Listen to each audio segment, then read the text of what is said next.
What's up, everyone, and welcome back to another episode of Mental Wealth, where we talk through the stuff that you probably aren't going to talk about with very many people. Maybe your therapist, Laura, right? Maybe. Probably your therapist.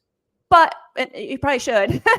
But a lot of this stuff that we talk about is not something, for instance, that I grew up talking about, like, or was taught that was comfortable or was okay or was right to talk about. And quite honestly, the stuff that we talk about here is the stuff that we don't want. We talk about it because we don't want to carry that on to our and pass that along to our children. We don't want to leave that type of legacy, right?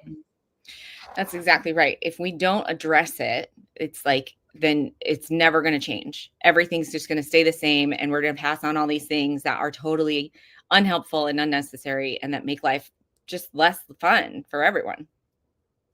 Totally agree. So thank you for the last almost 3 years of being here with me every month to talk through this stuff. So, I mean, even if one mama out of our audience hears us and feels heard by us, right, because of what we talk about here, and it sets her on a different path, I feel like we've done our job here. Same. It's so worth it to have maybe one person be like, oh my gosh, I was impacted by that. And that helped me. And that made me feel validated, or that gave me a new idea. And I feel like I can keep going. That's it. Totally agree. So we are here to help with that so that you can, and you know what I love about us too? Well, there's a lot of stuff I love about us, but I love that we share. I mean, I love that we share our own personal stories and things that we have struggled with ourselves personally. I love it when you talk about, hey, yeah, this is my business. Like, I am an expert in this, particular field here, but I see a therapist too. And, I just love that. And I love being here and being real for those out there, because I don't know. I don't see enough of it in this world, Laura. And I'm so glad that we are here together making this happen, even if, again, it's just for one mama, just to set her on that a better path in life, or to give her inspiration to get out there and talk with somebody like you. Because honestly, like, who have you met ever that doesn't need a therapist or wouldn't benefit from a therapist, I should say? 0 people. Yeah. 0 people. Everybody would benefit from a little bit of insight, a little bit of reframing, a little bit of, sharing your experience, saying stuff out loud sometimes makes it more real, makes it more tangible, makes it more manageable. If it's mentionable, it's manageable. That's what Mr. Rogers says. I love Mr. Rogers. And one big thing, and I know we have a lot to jump into, but this was so profound for me that I want to repeat it again. And I know that I've said it on this show, but one huge, huge thing that I took away from being in therapy is having somebody just hear what I have to say and not necessarily agree with me, right? I'm not looking for agreement, but just validation, just like, yeah, okay, I get that. Or yeah, okay, I see, hear, and feel you. And that for me has been incredible. And it's not, I don't know if it's really not something that you can understand until you go through it, or that you feel until you go through it. I don't know. Did any of your clients have that revelation as well? Or have you had that conversation with anyone else, or just me?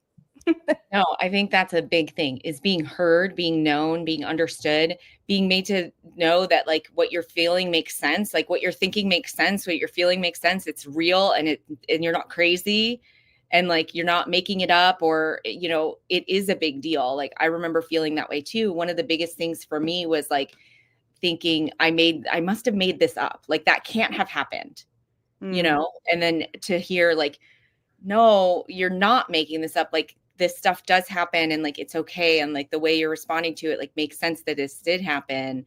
Like, that was helpful for me. Yeah, there's just so much. And I just encourage all out there, if you are able to access a resource, some sort of therapy, it is just so beneficial. Yes, I agree with that. And Laura's the best of the best, and we love having her here. Welcome, Laura. Thank you so much. There are many, many wonderful therapists, and I hope that everybody can find one on my team. I do have to agree. My team is the best. I love them all. And our team of therapists here is my favorite people. They're so good.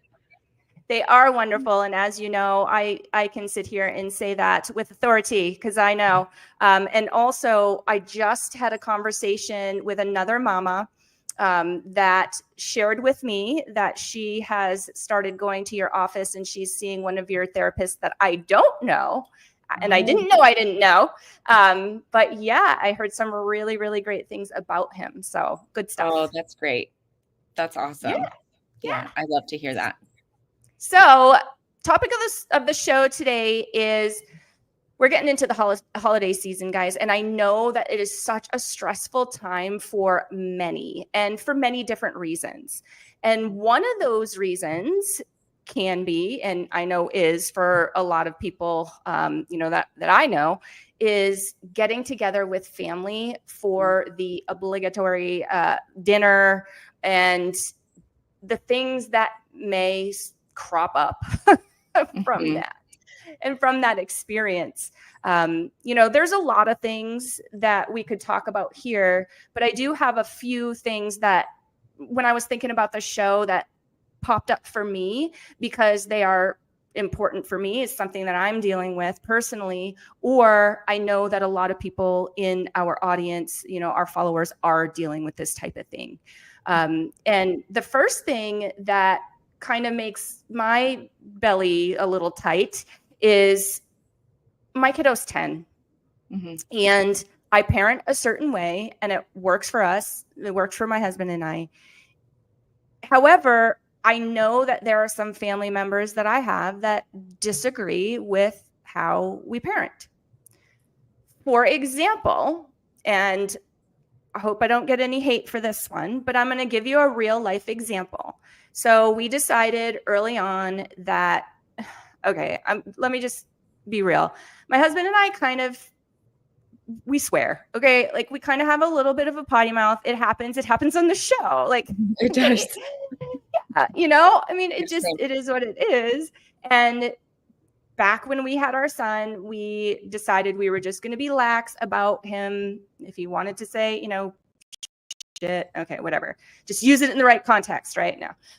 But what we said was, hey, if you feel like you want to use that word, fine. Please just do it in our home and, not out in the wild. And others may not be quite as accepting of that. So that was just kind of the thing that we did with him.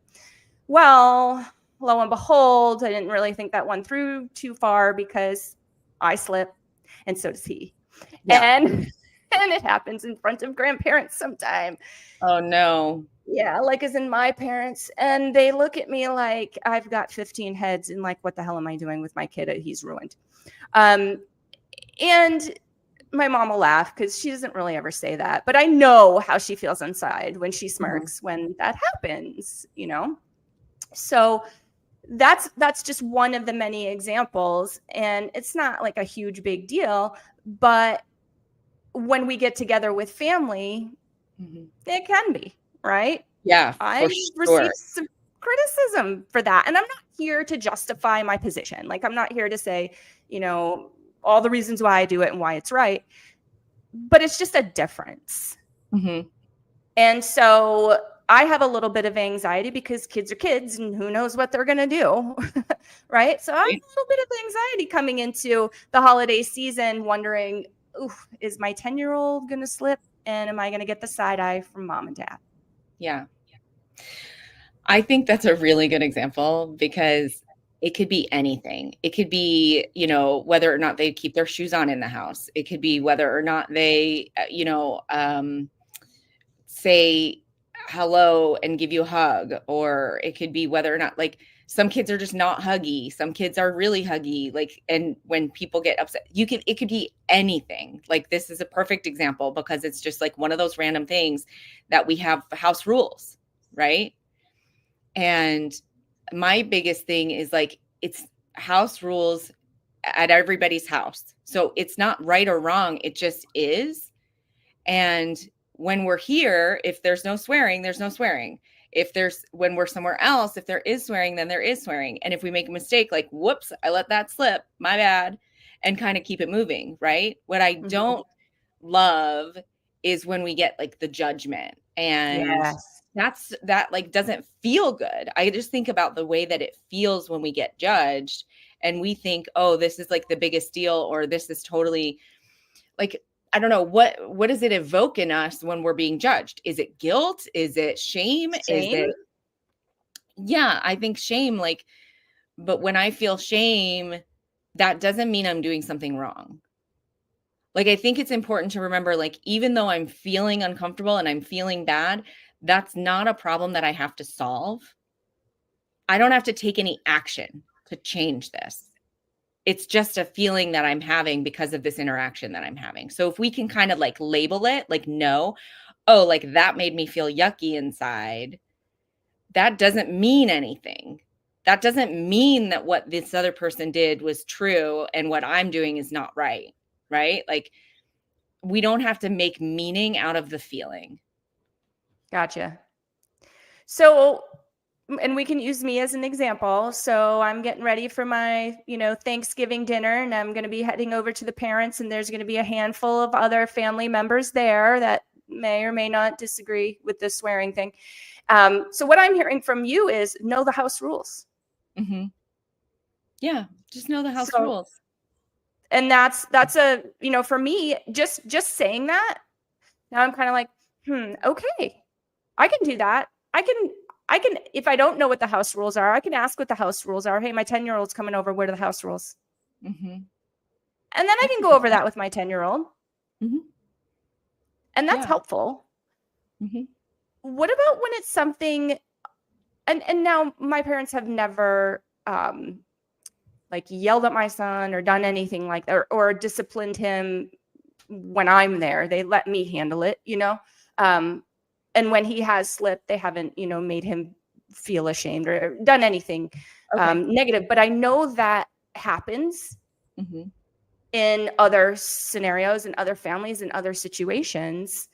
So knowing the house rules is a great way to avoid even potentially getting into those situations. But what if I'm in one? Mm-hmm. I think this is hard, and people get mad at me for my answer sometimes when I say something like, people are going to do what they do. They're going to think how they think. They're going to say what they say.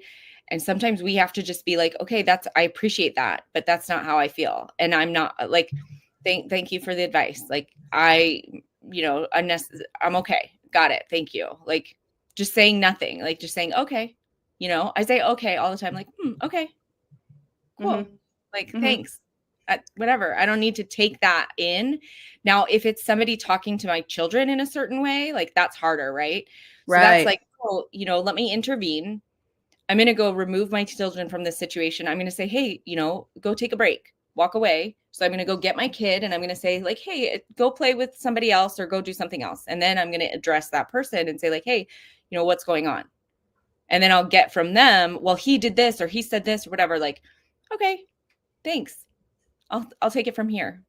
And we don't have to get into it with that person. Like, don't talk to my kid or da, da, da. Like, that's the hard thing. We don't have to take action all the time.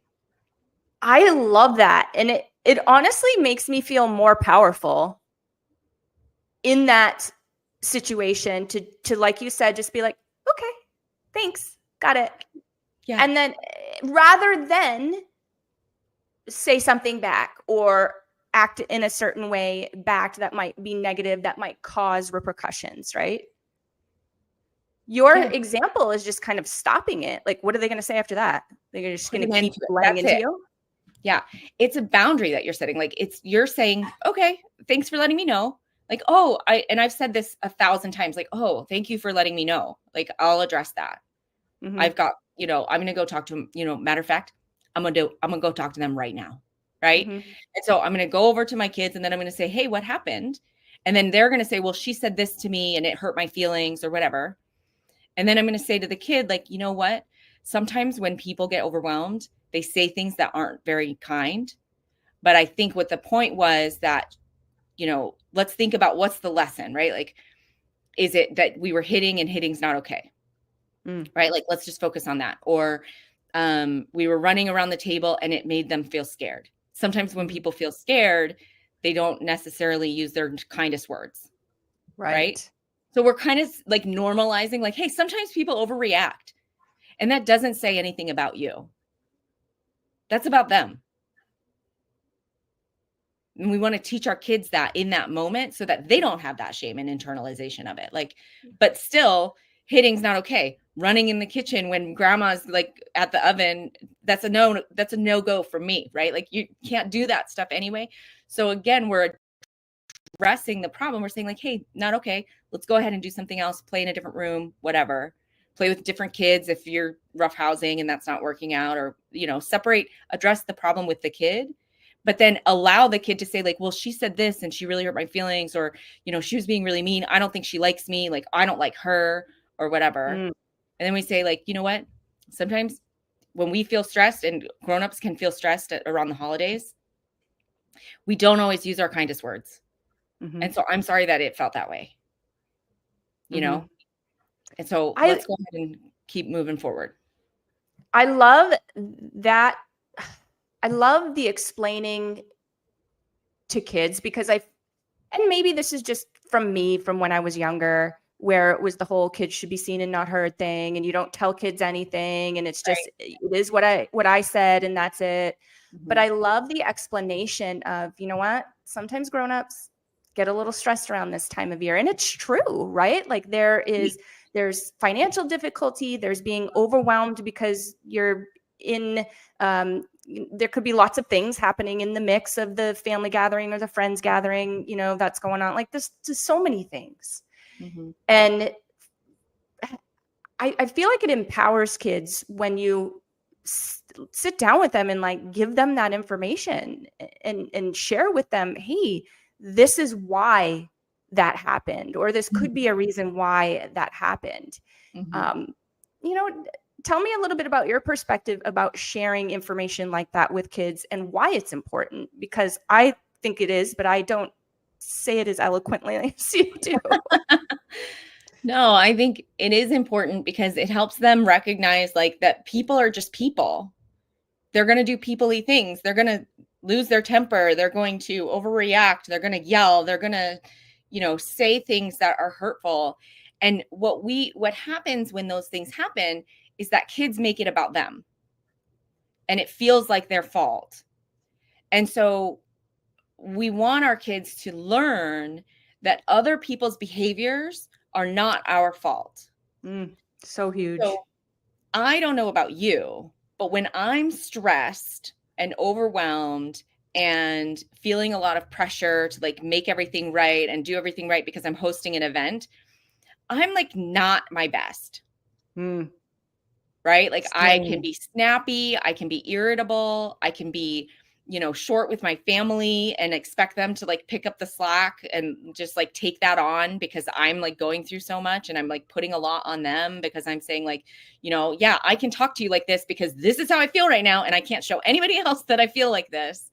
Right. So we do that. Now, if a kid recognizes like, oh, mom's going through something. Mom's got something going on. It's not actually my fault that she just lashed out at me. I can feel okay about that. And I can be like, hey, mom, how can I help you? Because you seem overwhelmed. Yeah. I'm teaching my kids empathy in that moment. And how helpful is that as they get older, right? It's very helpful. I think empathy is something that we all could benefit from a little bit more of on both sides. We all deserve a little bit more empathy from others, and we all could benefit from learning how to provide empathy to others. Totally agree. I really do. Yeah. I love that. Next, are we good with parenting styles? Because I got a couple topics here, and I know, time is somewhat limited. So the next thing that I thought was huge that could create some tension is dietary restrictions, whether that be a belief that you don't eat XYZ food, or whether that be a health reason. These days we're learning a lot, right? I mean, back in a couple decades ago, I don't even think I heard the word allergy test or even knew that certain foods could cause certain things. I just had eczema, and isn't that just the way it is? No, you have eczema because you're allergic to shellfish, and that's what you grew up living on. You know what I mean? Like that's what I ended up finding out way later in life. And as we get older, as you know, those things and they tend to crop up more, maybe be more bothersome. And I can't explain the scientific reason why, but I'm sure there is one. And so I feel like it's kind of a thing for, you know, adults and kids too. Kids do have allergies and things that could be very detrimental, like celiacs or something like that, right? But my point is that we have grown quite a bit in the last several decades, and maybe grandma isn't quite there yet.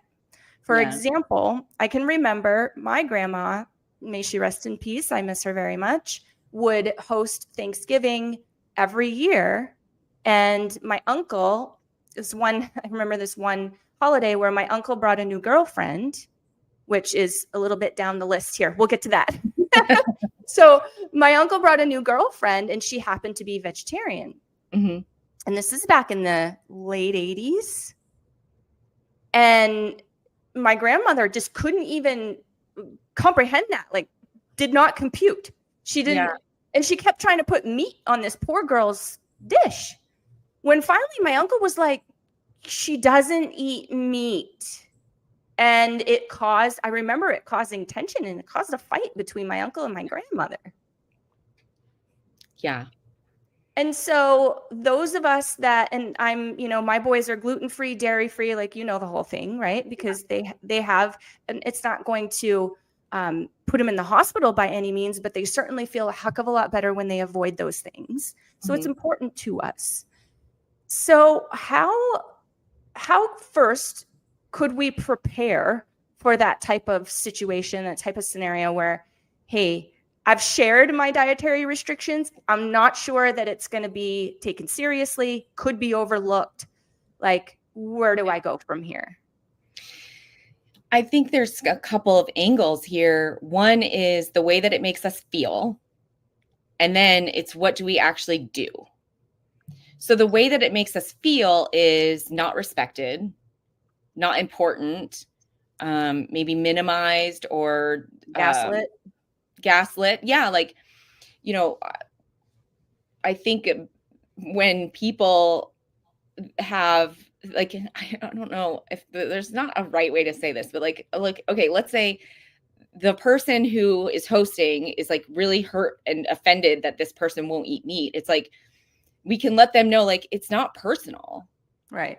It's not personal. Like, she would love what you've served. Like, all of the vegetables are great. And, you know, it's not personal. She's just made a life choice. And sometimes we have to put up with bad attitudes from other people. That's another thing, is like, we can't control how they are going to act. We have to sometimes put up with bad attitudes from other people, especially if it's for a short time. And if it's somebody who, you know, we're not interacting with like super duper regularly, we pick our spots. Like, choose your battles. Sometimes you could just say like, okay, and then pass the plate down. You know what I mean? Like, there's amenable, and then there's fawning. We don't want to fawn. We don't want to be like, oh, let me go ahead. Oh, I will eat it. Like, it's okay. You know what I mean? Like, no, we don't need to do that. We don't need to sacrifice our own beliefs, but we also don't need to make that big of a deal out of it. Like, if somebody puts something on your plate that you're not going to eat, like, okay, maybe put it on a side plate. Just like, move on. Because when we fight, it's because we want to feel validated. We want to feel understood, and we want to feel recognized in that moment. And we have to decide, like, what problem are we solving here? Right. Is this person really going to come to my side and like recognize that like my vegetarianism is like a respectable choice? Like, are we going to get there? Is that what this is about? Like, no. Okay, then whatever. And then and so I think this answer is kind of layered, because if it's somebody that you are like, if it was like me and you, for example, and we're like together more frequently and we're having lunch out and I'm constantly just like, why don't you just let your kids eat whatever? Or, why do they gluten-free? Like, I made sandwiches. What, you won't eat it because that's rude? Like, you know what I mean? Yeah. If it's something like that, where it's like a regular thing and we're getting together all the time and whatever, then you address that and say like, hey, I appreciate your perspective. I recognize where you're coming from. Like, I know that you made this food and it makes you feel bad that we don't eat it. I know that. And I hate that. I hate that this difference of mine makes you feel like we're not respecting and appreciating you. But that's not the case. Like, we do respect and appreciate everything that you've done. And we're so grateful for this meal. And we're so grateful to be here. We're asking that you respect our dietary differences. And we're still going to all love this and have a great time. And like, this is about family and about togetherness and about getting together and being together and having a great time. And that's what I want this to be about. Like, pull them aside, validate what they're going through, which is that they're hurt that you're not eating their food. That's what's happening. And I suppose this could be a case by case and, kind of depends on the situation. But what about just bringing your own thing? Yeah, you can bring your own thing. Or bring it for your kids, right? Like, if if you're a vegetarian and there's going to be meat there and there's not going to be like a vegetarian or a veggie-based protein there or whatever, then bring it. Yeah. That's totally fair. I think you would say to the person ahead of time, like, hey, you know what I mean? Like, letting the host know, like, I love this. I'm so glad we're coming. Like, I'm really excited about this. Like, I can bring your own thing. And we're just asking for the respect. That's all we're doing. We're saying, I really hope that you can respect our dietary changes or differences or choices, whether it's a need, whether it's a choice, like, it doesn't matter. Choices are just as valid as needs. So like, if I have, if I'm gluten-free because I feel like it is just like better for my health, or if I'm gluten-free because I have celiac disease, that doesn't matter. One is not better than the other. It's the same. So the choice versus the need is important. Like, please respect my choice. I appreciate being here. I want to be a part of this group and be, involved in this gathering. And so I'm going to bring this thing. I hope that's okay with you. Yeah. Or, I mean, you could also offer to bring enough for others to enjoy it too, as kind of like your contribution to the meal. Yeah. Right. Like, can I bring a dish? Yeah. Yeah. There might be others that might like it too, whether they're vegetarian or not. Right. Yeah. Bringing a dish to share is a great option. And I think about with the kids, I think a little bit differently about it. Like, when it's the kids need to know what they can and cannot eat. Depends on how old they are. Yeah. But an old enough kid to know that they can't eat the candy cane because it has red dye, or that they can't eat the, peanut butter cookie or whatever. Like, kids need to kind of know in order for their own safety or whatever. So on a level, like, they have to kind of be their own, make their choices. And then also with addressing the adults, like, hey, that's not okay for him to eat. Please don't offer him any. And then kind of keeping it simple, right? Like, that's not okay for him to eat. Please don't offer him any. We don't have to explain ourselves. Right. And then you're going to get an eye roll, or you're going to get side eye, or you're going to get like, a face or a judgment. And it's like, okay, I hear you. Yeah. I appreciate that. Like, that's good for you, not for me. It's not my thing. You know what I mean? Like you want things to be the way that they were before, or, you think I'm crazy for caring about this. You think I'm, crunchy or this or that or whatever. Like, okay. I love what you just said about no need to explain, because I feel like, and I see it everywhere, right? And I get it. Like, I even do it too. But I feel like people feel like they need to explain their positions rather than just be like, that's just not something we do. Right. It's just What not something we do.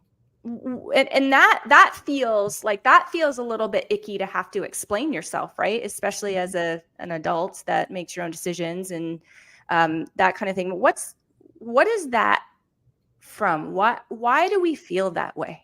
Because we want people to agree with us. We want to be validated. We need them to understand.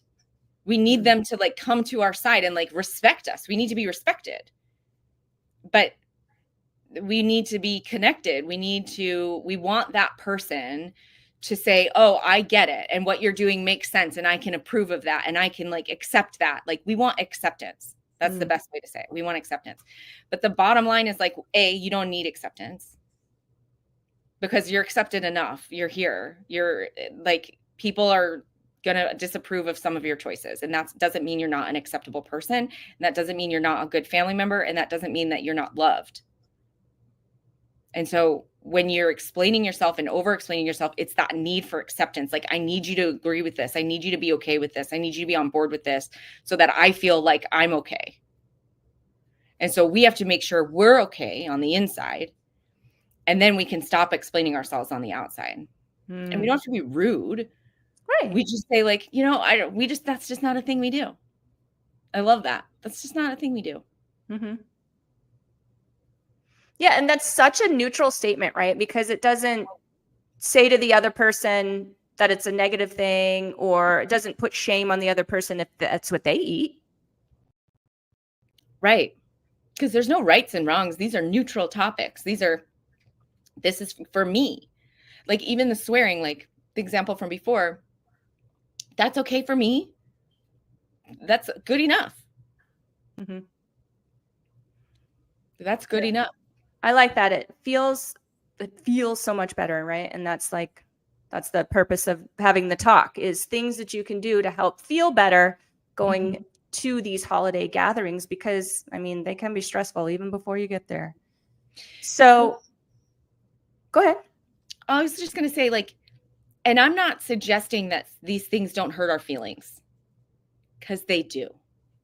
It hurts our feelings when somebody in our family disapproves or disrespects us. Yeah. Okay. Like that's a thing. You will get your feelings hurt, but it's not necessary to take action to rectify that in that moment all the time. Mm-hmm. That's what you talk to your supportive spouse about, or your partner or your friends later. Right.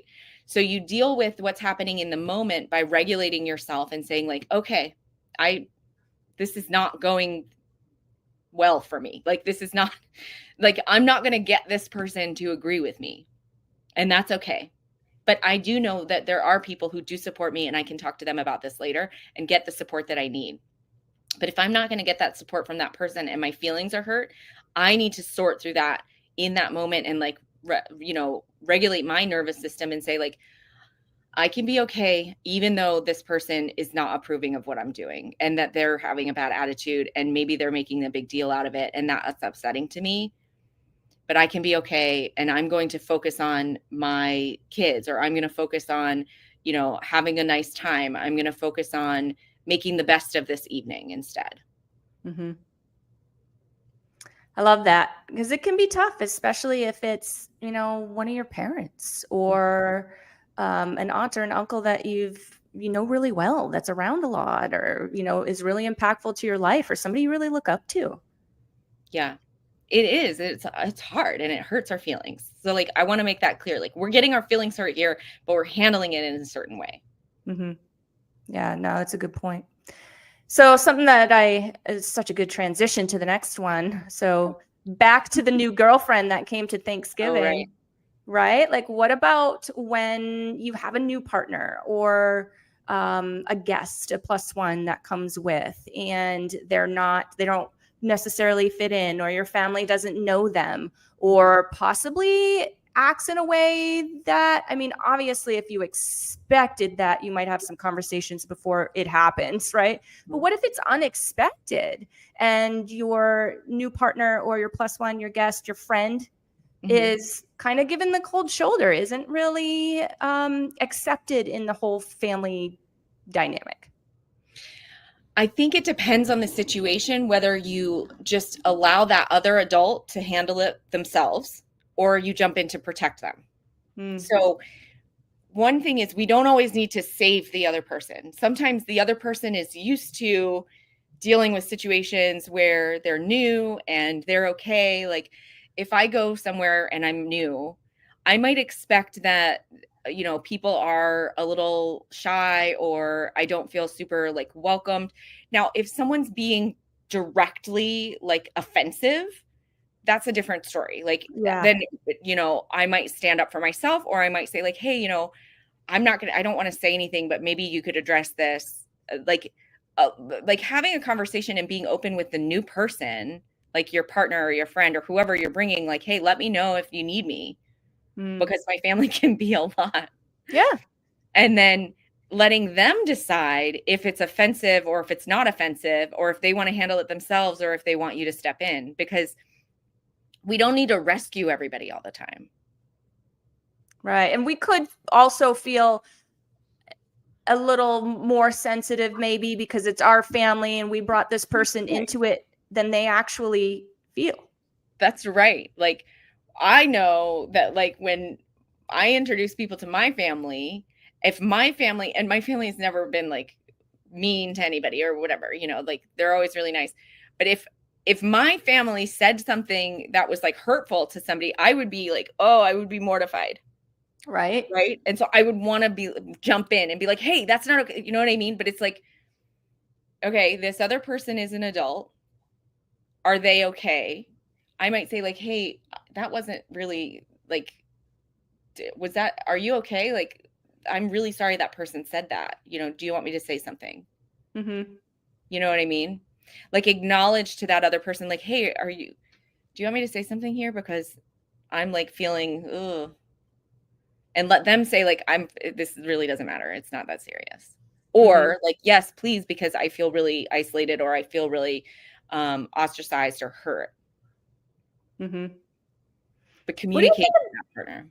What do you think of having like, and again, I mean, if you really think you're heading into this battle scene, then maybe it's a whole different conversation. But what do you think about, okay, we're on our way to Thanksgiving dinner. I have a new person with me. I don't expect anything to go weird, but do you think it's an all right conversation to say, hey, if you feel uncomfortable, like let's have a code word or signal? let's have like definitely. Yeah. Touching those 3 times. And that means, okay, it's time to go. You know what I mean? Definitely. I think a code word or a signal is incredibly important in a situation like that, because maybe even it's a break. Like, hey, can we go outside for 15 minutes? Like, can we walk around the block together right now? Because like, I'm feeling really overwhelmed and this is really hard. Like having that open communication ahead of time to say like, I'm here to be with you and support you. And I will stand up for you with my family. Now, when you're the new person and your partner isn't willing to stand up for you with their family, like that's a whole other topic, right? Yeah. But if you're the partner, you can be a really good partner here by allowing that person to express their need to take a break or express their need to have you like maybe step in and say something, or, you know, having a signal, having something like that could be really helpful.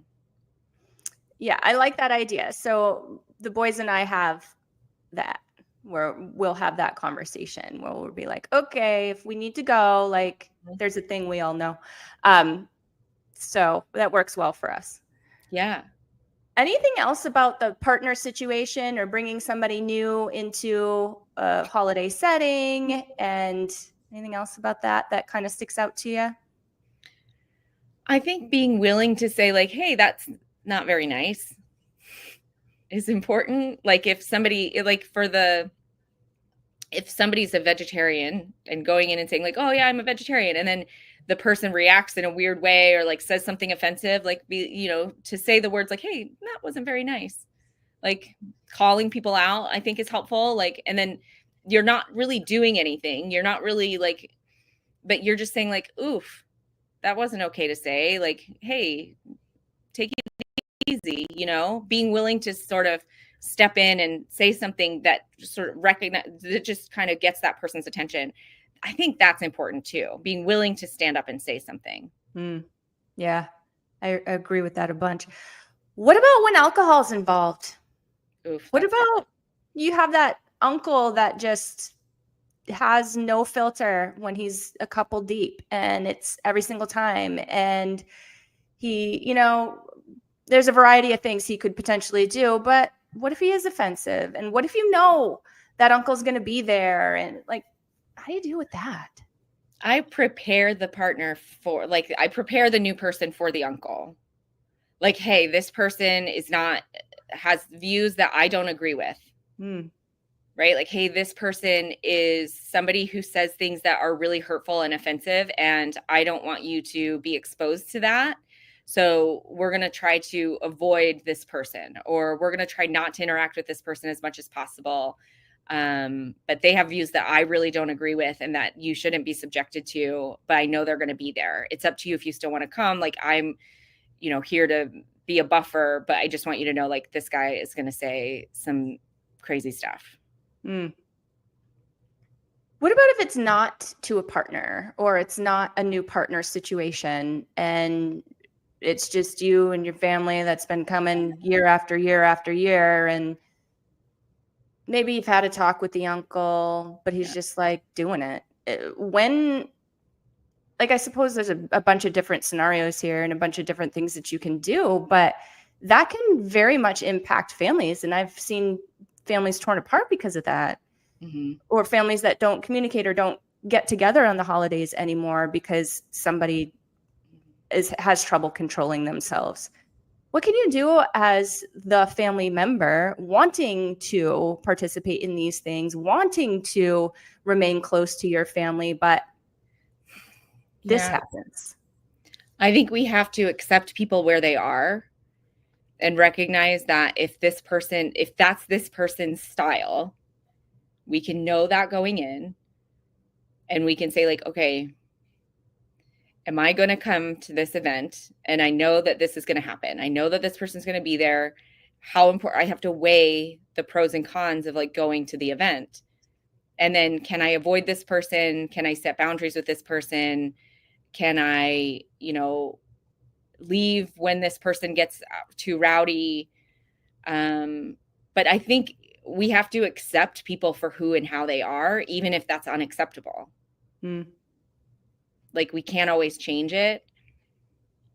And if we want to stay close with our family, it just really depends on the payout.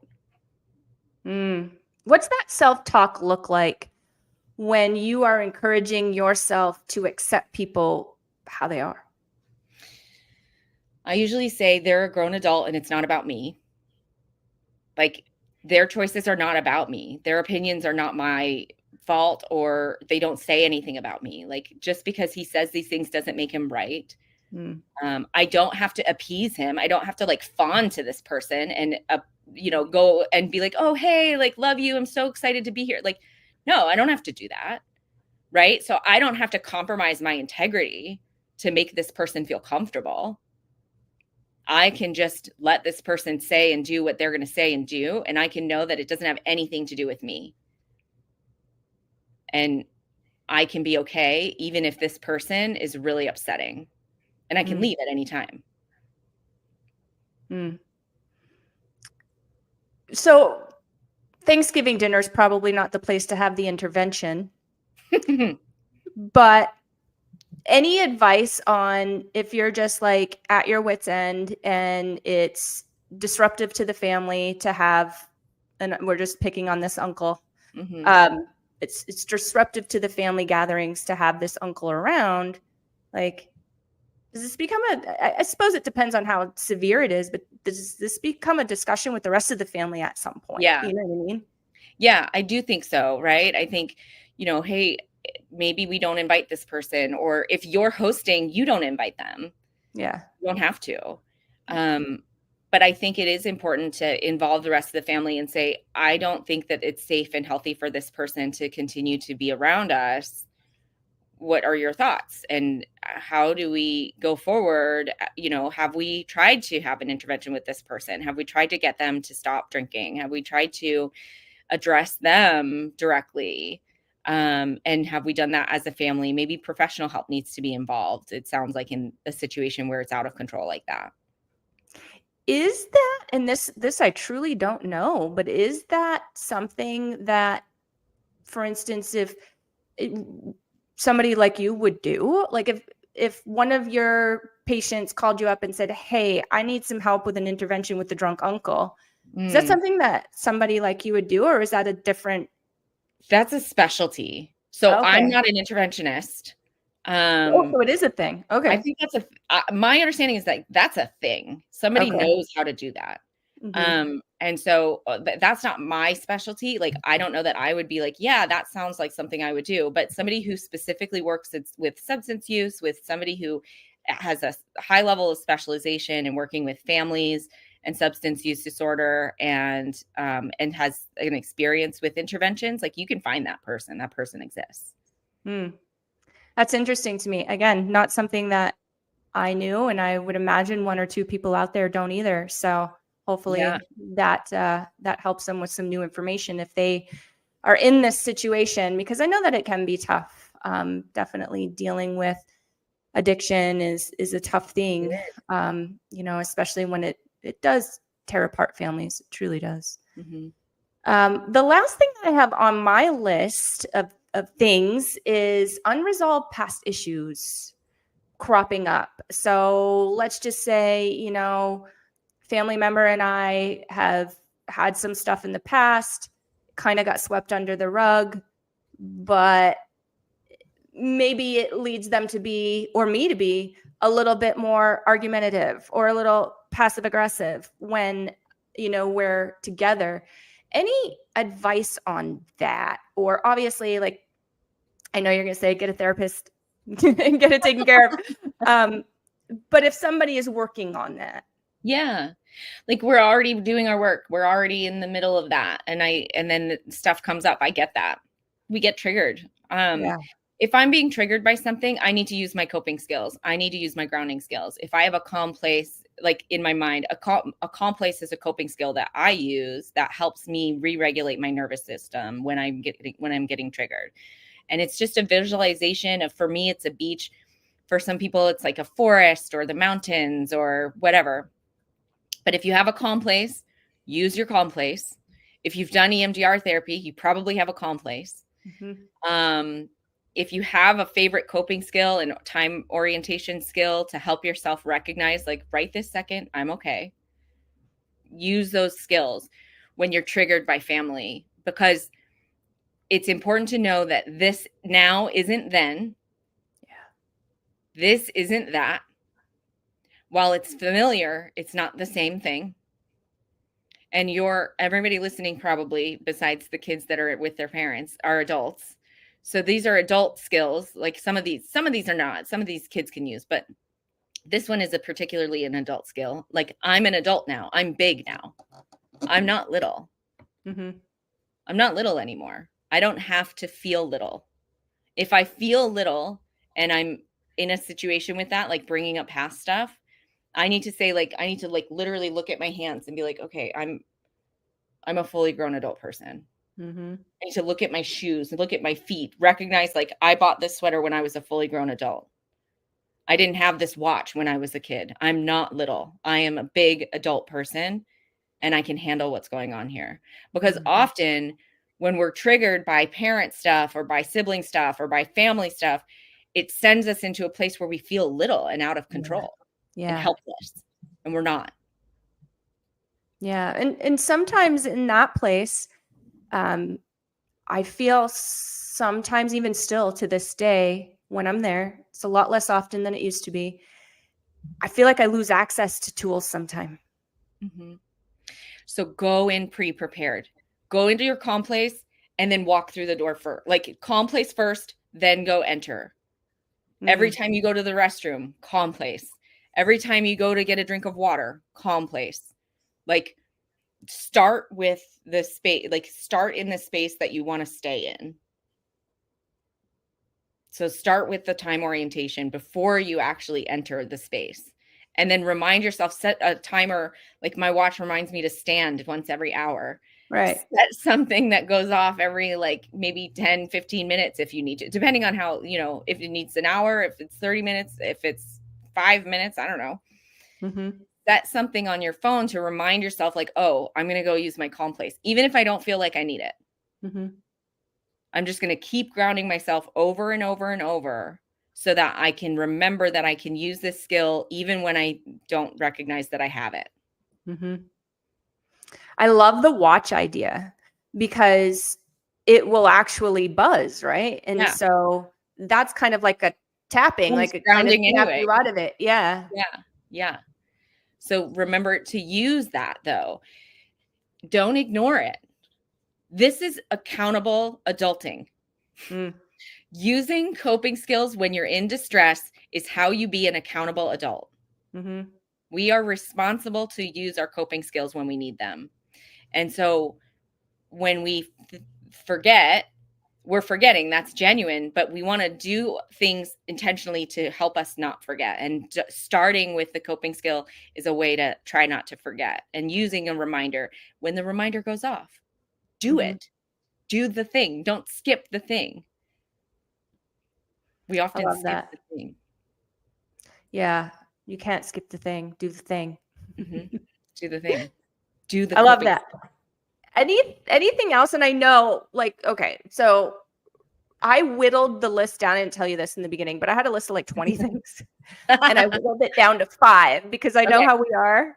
And even still with a list of 5, I was like, ooh, are we going to be able to get through all of these? So yay us, we did. I know, we did it. I was worried about it too. Pretty awesome. Is there anything else that stuck out to you? Anything as we are coming into the holiday season? It's really upon us. I mean, we are literally going to be in the thick of this in a couple of weeks, right? Mm-hmm. So I love how you said prepare before, because now's the time, guys. Start preparing now, right? Mm-hmm. But is there anything else that comes to mind that you'd like to share about this? I think the biggest thing for me is that you are more capable than you realize, and you don't have to argue with everything. Yeah. You don't have to change everything. You don't have to fight back. You don't have to prove a point. Sometimes it's okay not to. There are times when you do, but sometimes it's okay to let it go. Sometimes silence is the best response. Yeah. When you know that a person is the way that they are, you're not going to change them. I love that you said that, because, I mean, family aside, it just out there in the wild and everyday life, like, you're not going to change people. You're not going to change their minds, right? And so getting into an argument is just, it's not beneficial. Yeah, if you can have an adult conversation where you both hear each other's points, yeah, okay, cool. But when it's not that, and it goes into that more heightened sort of fight type, that there is no win. Who's going to win from that? Nobody wins. Nobody wins. And you're just mentally anguishing yourself. Like, it's okay for someone to disagree with you. Yeah. It's okay for your feelings to get hurt and for you not to fight. It's okay for you to get adult support outside of that moment and say, like, that really hurt my feelings and I don't like it the way that this person is with me. Mm-hmm. Right? That's okay. But we don't always have to do it then. We don't always have to take action with our feelings. Mm-hmm. Sometimes I've found when I haven't, and I've just kind of been quiet or whatever, and I've had an opportunity to think about it, that gives me more time to better prepare a response. Like, let's just say a response is warranted. Yeah. And be more clear, more concise, more powerful in my response than if I just would have done it because I was pissed off. Yeah, I totally agree with that. I think we have more access to our thought processes when we're not angry and upset. And so a better time to address, like, it's not that you never address these issues. Right. It's that's not the right time to address it right then. Yeah. Totally agree. Yeah. And then the whole family gets involved and it's a whole thing. And it's just like, no, for what? and then people feel like they need to take sides and Yeah. crazy. Yeah. It is the wild out there, Laura. It is the wild. It is the wild. I mean, it's hard to accept that people think differently than you. Yeah. It's hard to accept that somebody might not approve of your behavior, of your choices, especially when it's your family. Mm-hmm. But that doesn't mean you're wrong. And it doesn't say anything about you. Their opinions say everything about them and not about you. I totally agree. That's hard, though. It's hard. And I'm sure we could unpack this a bunch in another show. Mm-hmm. But I feel like that it's kind of ingrained in us as we're raised, right? Mm-hmm. Agreement,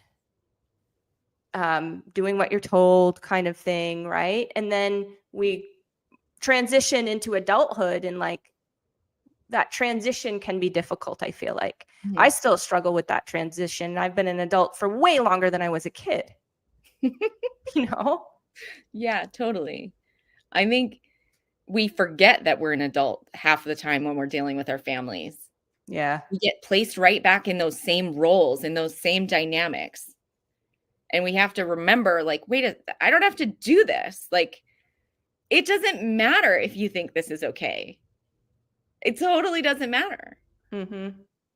Because I'm a grown-up and I can make a choice and I think it's okay. And that's fine. I mean, if it's legal, it's right. Like it's not hurting anybody, right? Those are our things. It's ethical, legal. Like I don't have any problems. Like that's good enough for me. Yeah. Yeah. I agree. Well, everybody, best of luck coming into the holiday season. May the odds be ever in your favor. May they be. We are here for you. And please feel free to pop an anonymous post on the Mom Nation Arizona group, because we'll be looking at those. Oftentimes when we do the show, we like to look through those and see a trending topic or something to talk about. So please guys, if shit goes down, okay, during the holiday parties, let us know, pop it on there, and maybe we will talk through your scenario for you here. Yes. We never put anyone on blast, so don't worry, your name will not be shared. We protect the innocent. And but we've done it several times, and back to what you had said in the very beginning of the show, just having somebody say, even if it's just one person, hey, that really helped me, or hey, I really felt seen and supported there. We've actually gotten that feedback quite a bit. Yeah. And I love it when we get it in general, but especially when we get it because we have chosen an anonymous post, and it's actually the original poster that shares that feedback. That just makes my heart sing. So it's the whole reason why we're here. Totally. I agree. So share those things, guys. We are here. We see you. We hear you. And we are coming up on year 4, right? This will be our 4th year, 2025. That is crazy. Amazing. Yes. If you want to check out any of our previous episodes, we are on YouTube over at Mom Nation USA. That is our handle. Scroll down just a little ways on that homepage, and you're going to see the playlist for mental wealth with Laura and Katie. If you want to check out our shows on your favorite podcast platform, do a quick search for Mom Nation Talk Radio. There you will find us. Like, subscribe, follow, download, all the things, and you will never miss an upcoming episode. All right, Miss Laura, until next time. Thank you. I'll see you later. Bye.